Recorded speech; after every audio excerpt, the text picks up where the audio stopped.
Sai Chaitanya paramedical college लेकर आया है पैरामेडिकल काउंसिल और सरकारी नौकरियों के लिए उपयोगी पाठ्यक्रम। EMLT, radiology technician, health sanitary inspector में एडमिशन जारी है। हमारा पता याद रखें, Sai Chaitanya paramedical college, Ruby City Scan के ऊपर। बुजुर्ग पार्टी में शामिल हुए हैं, मैं उनका इस्तेकबाल करता हूँ और ये बड़ी खुशी की बात है कि लोगों को किसी को पार्टी में लाने के लिए मेहनत करना पड़ती है, उनके पास जाना पड़ता है, अपने लोगों को भेजना पड़ता है, समझाना पड़ता है। मगर मैं देख रहा हूँ कि मालेगांव शहर में एक तब्दीली, ये बदलाव की एक लहर चल रही है। यहाँ पर आमिर मुकादम और हेमंत ग्रुप के पास हम नहीं गए, ये खुद ऑफिस पर है और इन्होंने कहा कि हमें समाजवादी पार्टी में शामिल होना है। और यकीन मानो, यहाँ अतर अस्पति साहब बैठे हैं, इतवार के दिन ये और हमारे दोस्त जाहिद जुम्मन पार्टी में शामिल हुए। उसके बाद से मुसलसल लोग हमारे रास्ते में हैं जो पार्टी में साथ में काम करना चाहते हैं और ये लोग भी आकर बोले कि हम पार्टी में शामिल होना चाहते हैं। हम जिनके साथ काम काज कर रहे थे सालों से, आप समझ लो ये ऐसे लोग हैं जिन्होंने अपने एरिया में कायदे सालार का बोर्ड लगाया हुआ है। ये 2007 से ऐसे लोग थे। मगर मैं हमेशा बोलता हूं कि ये वक्त बदलाव का है। आप देखेंगे आने वाले ये हफ्ते में शहर की कई सरकर्दा शख्सियत समाजवादी पार्टी में शामिल होने वाली है। ये तब्दीली की अलामत है, क्योंकि ये शहर देख रहा है 99 से 2 लोग, अगर कोई 2007 से सियासत में आया तो मैं उसको 2007 से सियासत में आया हुआ कभी नहीं मानता। 1999 से एक्टिव पॉलिटिक्स में है। जब वक्त पड़ा निहाल साहब को हराने का, मिलजुल के सियासत की गई और 25 साल से इस शहर में तू मुझे मुल्ला बोल, मैं तुझे हाजी बोलूं, ये रिवायत पे इस शहर में सियासत की जा रही है कि हम दोनों ही इस शहर में रहे, कोई तीसरा ना आ पाए। मगर वो वक्त अब खत्म हो चुका। लोगों को समझ में आ रहा है कि ये दोनों ने 25 साल में इस शहर को क्या दिया। मुजाफात का जो एरिया बना बढ़ा, वो डेवलपमेंट के नाम से तरस रहा है। जो पुराना मालेगांव है वो खस्ता हाल हो चुका है। मैं हमेशा कहता हूं कि 25 साल में जो लोगों ने यहाँ पर कॉलेज या यूनिवर्सिटी तो बहुत दूर की बात है, कॉलेज भी बहुत दूर की बात है, एक स्कूल नहीं खोली है। अगर एक स्कूल खोला हो तो हमें बता दें कि हमने ये स्कूल खोला है 25 सालों में। ये शहर का हाल है। हर तब्दीली को वक्त लगता है, मगर अब वो वक्त आ गया है कि लोग अब तब्दीली चाहते हैं, इसीलिए जोग दर जोग वो पार्टी में शामिल हो रहे हैं।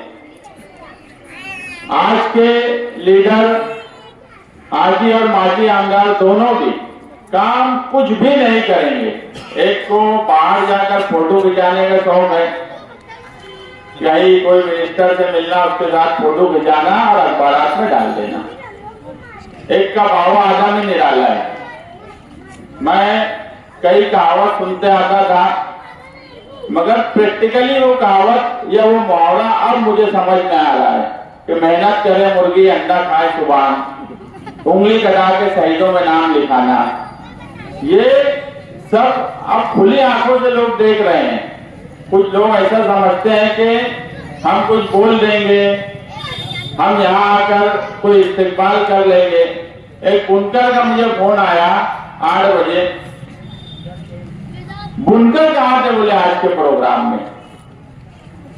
बड़ी ताकत लगा के, बड़ा जोर लगा के अपने अपने लोगों को बोला गया कि लेके आओ। जिस नाम से प्रोग्राम किया गया, जो फोटो अखबार में छापे गए, उसमें से 25% बुनकर नहीं आए। अगर 22 फोटो थे तो मुश्किल से 2-4 बुनकर आए होंगे। तो ये स्मार्ट बुनकरों का खो दिए, मालेगांव के आम शहरियों का खो दिए। इस्तेकबाल करवा लेना, फोटो खिंचा लेना, अब लोग इन सब चीजों को समझते हैं। यूट्यूब चैनल है, सोशल मीडिया है, लोग देख रहे हैं कि असेंबली में कौन बोल रहा है और किस तरह से बोल रहा है। हजारों की तादाद में लोग देख रहे हैं। यहाँ हमारे शहर के यूट्यूब चैनल वाले भी हैं, मैं उनका भी शुक्रिया अदा करता हूं कि वो अगर बाहर असेंबली में रईस शेख साहब अगर कुछ बोल रहे हैं पावर लूम के सवाल पर, तो वो यहाँ पर उसकी वीडियो लगा रहे हैं। यही सही में प्रैक्टिकल और सच्ची, जो बोलेंगे हम अखबार पहले था अब मीडिया है, सच्ची मीडिया की रहनुमाई यही है कि जो सच है वो लगा दिया जाए और लोग हजारों की तादाद में देख रहे हैं और समझ रहे हैं। आज एक हाजी साहब से मिलने गया तो वहां कई बुनकर बैठे थे, बोले यार समझी जगह यार ये मौलाना रघुआ आलम के, तो मैं बोला यार तुमको समझ रहा? अरे बोले यार यूट्यूब पे हम लोग देख रहे हैं, कौन बोल रहा कौन कर रहा, एक लफ्ज नहीं बोलते, बोलने का तरीका नहीं है, बोलने का ढंग नहीं है, जो सिर्फ बोलने के नाम पे आज सियासत कर रहे हैं वो असेंबली में क्या बोलते हैं कभी सुन के देखना। 2-3 मिनट बोलने के बाद ये हालत है। और रईस शेख साहब की पावर लूम के सवाल पे बात सुनना, बोलने का मतलब यह है कि लोग सब देख रहे हैं और समझ रहे हैं, किसी के बहकावे में कोई आने वाला नहीं है। मैं सब लोगों का जो यहाँ पर आज लाल टोपी के साथ समाजवादी में आए, मैं एक बात बोलूंगा कि आप इस शहर में कोई भी मालेगांव शहर में वो आगरा रोड की समाजवादी शान हिंद रास्ता ऑफिस समाजवादी पर आए और लाल टोपी ले जाए। मालेगांव शहर की कोई भी सरकारी दफ्तर जहां पर अगर काम सही नहीं होता, आप एक अरीजत हो, वो एफडीओ का दफ्तर हो, तुम्हारा पावर सप्लाई कंपनी हो, कारपोरेशन हो, प्रांत हो या दूसरा महकमा हो, अगर वो आपका काम जायज काम है और नहीं कर रहा है, आप लाल टोपी पहनकर जाओ और उस ऑफिसर को टेबल से उठाकर बाहर कर दो, ताकि हम सब निपट जाएंगे। टोपी हम देंगे हमारी ऑफिस से, कोई डरने की जरूरत नहीं है। बस एक लेटर देना पहले, तुम्हारा जो काम है, उसके बाद अगर उसका जवाब नहीं देते हो और काम नहीं करते, आप आओ लाल टोपी पहन के जाओ। मैं बोल रहा हूँ ये लाल टोपी की ताकत इस शहर में इतनी हो गई है, तुम ये लाल टोपी और निहाली दबदबा, ये जो है प्लस है, निहाली दबदबा और लाल टोपी, इसको पहन के जाओ। मैं बोलता हूँ ऑफिसर को कुर्सी से उठाओ और बाहर कर दो अगर वो तुम्हारा काम नहीं करता, बाकी सब हम पर छोड़ दो। इस शहर का हाल ये हो गया है कि आज गरीब आदमी का काम ऑफिस में नहीं होता। इस शहर में एक वक्त था कि जिसको वर्कर बोलते थे, वर्कर, इसके आगे कुछ नहीं बोलना पड़ता था, सिर्फ ये बोला जाता था ये निहाल अहमद का वर्कर है, ऑफिस में उसका काम हो जाता था। साहिब की नुमाइंदगी के वक्त ये दबदबा और ये असर इस शहर में था। आज ऐसा है कि एमएलए साहब राउंड टेबल, कौन कौन से टेबल की मीटिंग ले लेते, 3-3 4-4 दिन पानी नहीं आता। कौन सी मीटिंग करते, क्या समझता मुझे नहीं मालूम।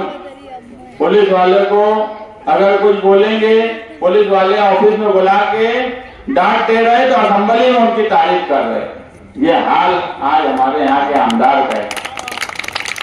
यार मुझे नहीं कभी समझ में आता कि हम ईदगाह ग्राउंड से लेके तिरंगा झंडे से लेके कुर्बानी के जानवर तक कभी पुलिस की इतनी हिम्मत नहीं हुई कि हमको ऑफिस में बुला के ये बोल दे कि तुम ये काम क्यों कर रहे हो। इतनी हिम्मत पुलिस की नहीं है। लेकिन आमदार साहब का हाल ऐसा है कि अगर यूट्यूब पे पुलिस के खिलाफ एक बात बोल देंगे तो शाम में बुलाना आ जाता उनका और माफी मकबूल हो जाती है ऑफिस में। फिर बोलते हैं आप नहीं बोलेंगे, अब हम ऐसा करेंगे वैसा करेंगे।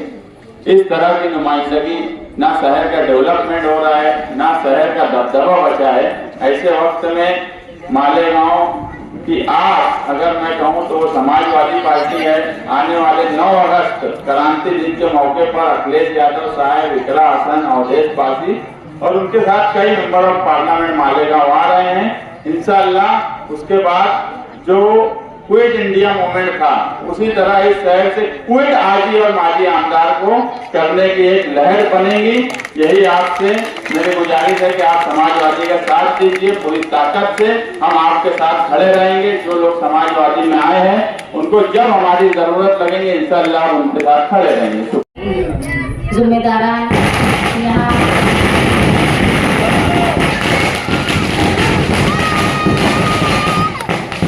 यहाँ मौजूद हमारे सरपरस्त हजरात, पार्टी के जिम्मेदारान और मेरी अजीज माएँ बहन, आप तमाम साथी, मैं आप तमाम लोगों की शुक्रगुजार हूँ कि आज हमको नए साथी मिले। खुशी की बात यह है कि रोज़ाना समाजवादी पार्टी में जिम्मेदारान शामिल हो रहे हैं।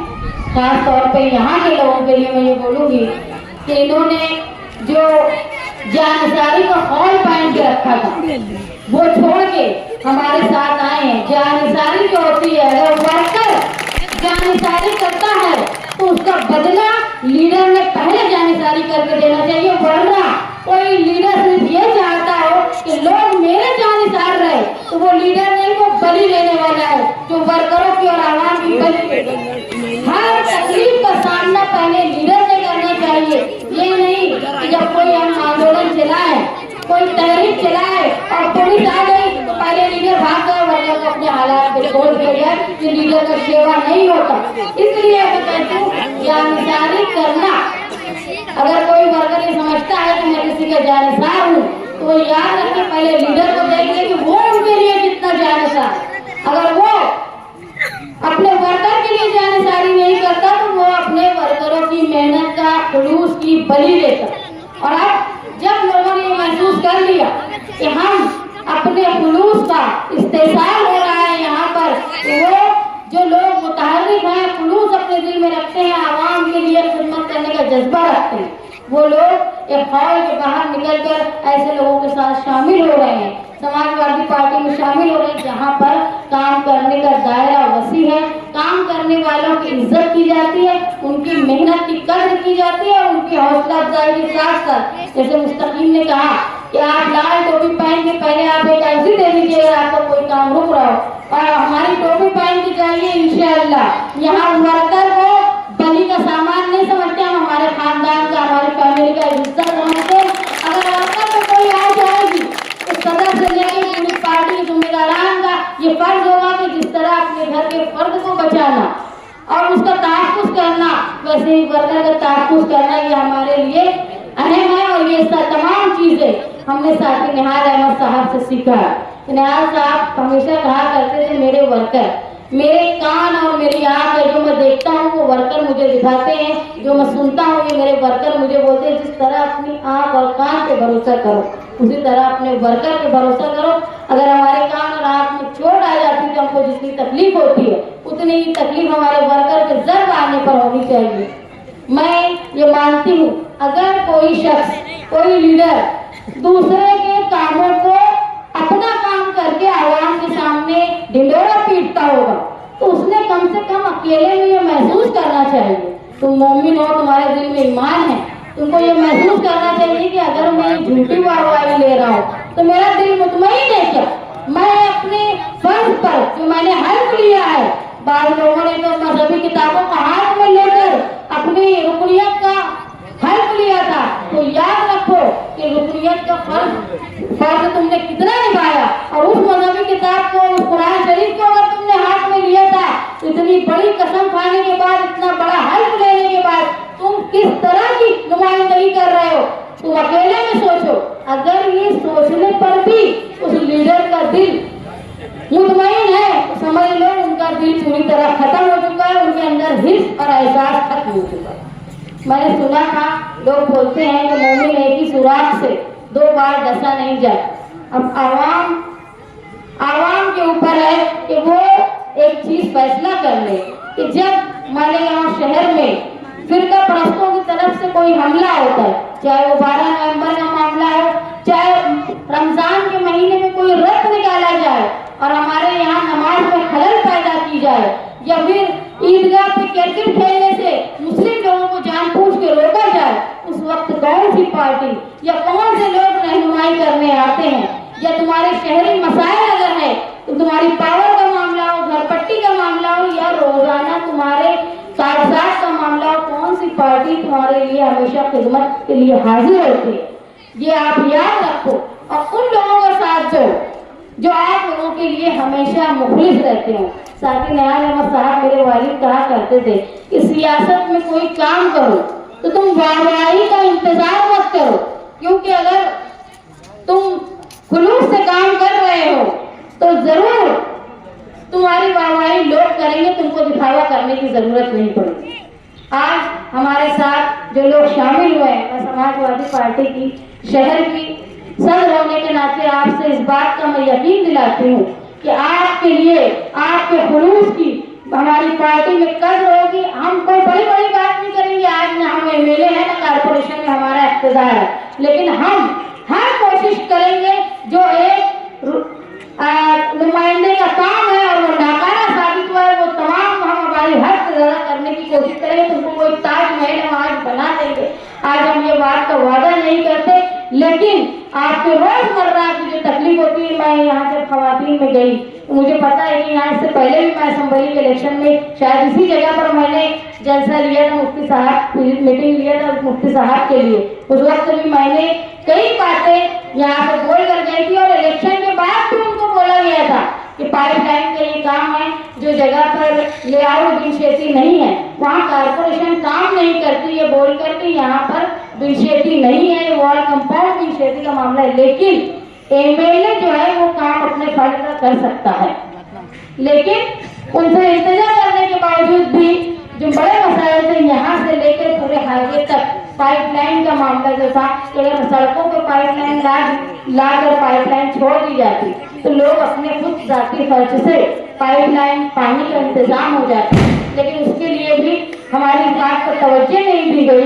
लेकिन इंशाअल्लाह अगर आप तमाम लोगों का साथ रहा, खास तौर पे खवातीन का, मैंने हमेशा देखा है, मैं सुना करती थी कि जब साथी निहाल अहमद साहब पहले इलेक्शन लड़ा करते थे तो मर्दों की और खवातीन की वोट की पेटी अलग अलग होती थी, औरत अलग वोट देती थी और मर्दों की पेटी अलग होती थी। जब मर्दों की पेटी खुलती थी तो लोग बोलते थे यहाँ साहब को इतनी वोट नहीं मिलेगी, लेकिन जब खवातीन की पेटी खुलती थी तो लोग बोलते थे निहाल अहमद की पेटी खुल रही। तो हमेशा मालेगांव शहर की खवातीन ने निहाल साहब का साथ दिया है और मैं महसूस कर रही हूँ पूरे हिंदुस्तान में आज जो तब्दीली मोदी सरकार के, मोदी हुकूमत के खिलाफ आई, उस तब्दीली में जिस तरह मुसलमानों का अपना वोट परसेंटेज बढ़ाकर इनको सबक सिखाया है मोदी हुकूमत को, उसमें बड़ा हिस्सा जो है वो खवातीन का, जो औरतें घंटों लाइन में खड़ी रही, अपने घर की मसरूफियत को बालाताक रखकर औरतों ने वोट दिया, अपना एक मजहबी फर्ज समझ के लोगों ने वोट दिया और मोदी को उसकी हैसियत बता दी। भले ही वो आज इख्तियार में आ गए हो, लेकिन बिल्कुल माजूर इख्तियार में है, उनके चेहरे देख के लगता है ये पीएम बनने के बाद भी इनके चेहरे पे कोई खुशी नहीं। तो मैं मालेगांव शहर की खवातीन से ये इल्तिजा करती हूँ कि आप जिस तरह साथी निहाल अहमद साहब का साथ हमेशा से देते आए हैं, उस तरह भरोसा हमारी पार्टी से, उनके नुमाइंदों पे, उनकी पार्टी को मानने वाले, निहाली सोच रखने वालों पर आप भरोसा कीजिए। इंशाअल्लाह जिस तरह साथी निहाल अहमद साहब ने अपना दबदबा मालेगांव शहर में कायम किया था कि कोई भी फिरका परस्त या पुलिस तक, जो आज आप देखते होंगे 11 बजे के बाद पुलिस शहर के इलाकों में जाती है, होटलें बंद कराती है। निहाल साहब जो पार्टी ऑफिस में बैठा करते थे तो लोगों ने शिकायत की कि इस्लामपुरा में 11 बजे पुलिस वाले आकर बदतमीजी से बात करते हैं और हमारी होटलें बंद करके लोगों पर हाथ उठाते। तो साथी निहाल अहमद साहब ने ऐलान किया था कि रात को 12 बजे साथी निहाल अहमद अंसार होटल पे जाकर चाय पिएगा। आज बता दो किस लीडर की ताकत है। उस दिन के बाद से कोई पुलिस की हिम्मत नहीं हुई कि लोगों के रोजगार को रोक पाए। ये निहाली दबदबा, ये मालेगांव शहर का दबदबा वापस लाने का काम हम लोग आज समाजवादी पार्टी के साथ मिलकर कर रहे हैं। पहले हम लोग अकेले थे, लेकिन आज हमको अबू आसिम आसमी साहब और अखिलेश यादव साहब का साथ है कि हम यहाँ से लेकर दिल्ली तक, दिल्ली से लेकर लखनऊ तक आप लोगों का साथ देने के लिए आज लीडरान मौजूद हैं।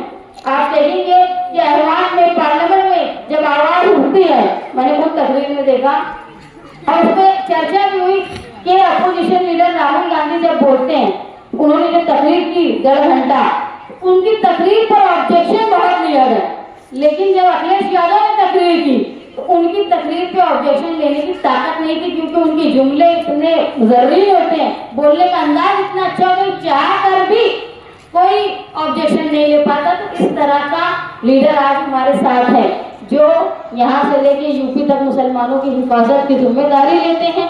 आप तमाम लोगों से मेरी दरख्वास्त है कि आपके वार्ड के जो मसाइल हैं वो इंशाअल्लाह हम लोग, मैंने भी कहा खवातीन को कि आज तो प्रोग्राम है, किसी दिन मैं आकर आप लोगों के मसाइल सुनकर जहाँ तक हमसे हल होगा हम लोग पूरे ईमानदारी के साथ आपके मसाइल हल करने की कोशिश करेंगे।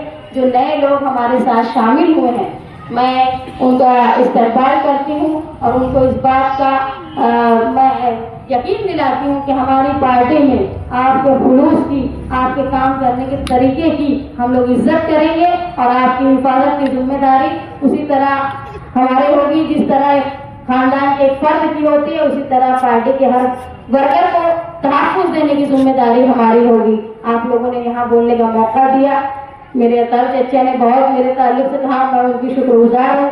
जब वो पार्टी में आए तो मुझे इस पार्टी में उनकी शमूलियत के साथ साथ मुझे इस बात का और एहसास हुआ कि मेरे सर पर एक सरपरस्त का हाथ आ गया है। मैं बारहा महसूस कर रही हूँ कि वो शफकत वाला हाथ हमारे साथ है। इंशाअल्लाह आप तमाम लोगों के साथ और दुआओं के साथ हम आने वाले इलेक्शन में एक मजबूत उम्मीदवारी, न सिर्फ उम्मीदवारी बल्कि जीत कर अहवान में जाकर मालेगांव शहर की नुमाइंदगी और हुआ करतबा तो साथी न्याय साहब का हुआ करतबा उसको कायम रखने की कोशिश करेंगे। आप लोगों ने मुझे बोलने का मौका दिया, मैं आपकी शुक्रगुजार हूँ।